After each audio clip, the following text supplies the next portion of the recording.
The truth of the matter is that if you can't beat them, you join them. See, so I don't take my time and sit down and say, this guy, that Jagaban already they call, I know they play.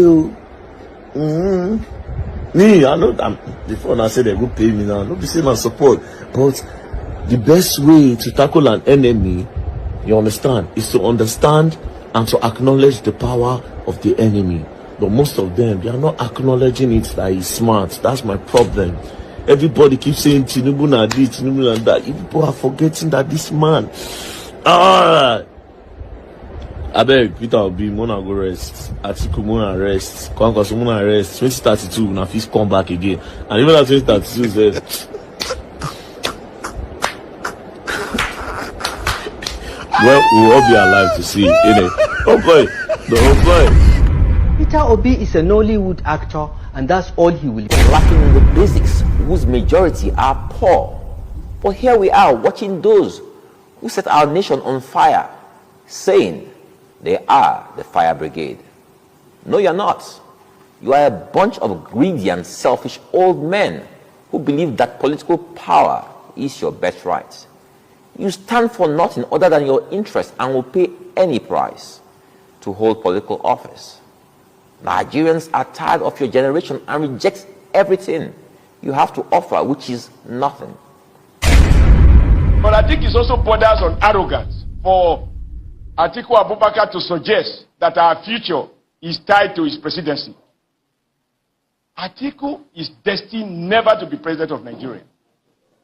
And I ask you to review his character, because I keep speaking about character during the election. Leadership is about character. Atiku's desperation is so obvious, so desperate that in 2003, it is on record, he challenged his own boss, President Olusegun Obasanjo, not to do a second term. And in the end, they fought naked at Wuse Market. Subsequently, Atiku decamped to join ACN. I was in ACN then. We offered him the ticket. Like Father Mbaka will say, he became like a big bird, like a vulture that couldn't fly. And he lost that election. Once he lost, he returned back to PDP. He contested again the primaries against, I believe it was Jonathan. Also?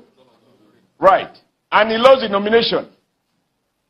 Because he has only his interest in mind, he decamped again from PDP and returned to APC. He joined us in Lagos, rolled out the dollars, and President Muhammadu Buhari has to say to APC people, myself inclusive, I have no dollars to give. I do not have Intel or ITEL.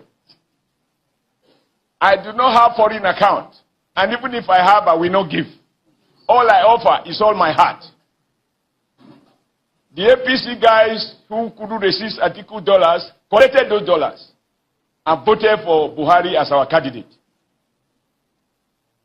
Once he lost the nomination and he did his calculation and realized that it's highly improbable that he will be able to defeat President Muhammadu Buhari in our primaries, he again took flight and went back to PDP.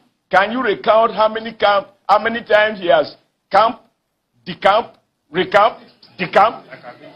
Now, such a political rolling stone, does he think that Nigerians are so insane as to think that a man who is not stable, who has no conviction, whose interest is about himself, and who has confessed that he's going into this race, according to him, to enrich his friends, that will be a possible candidate to be elected at a time like this?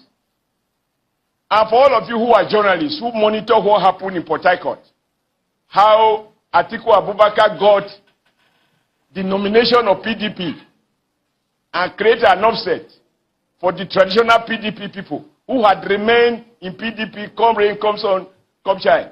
You know how Atiku upsetted them by dollarizing the entire Port Harcourt community.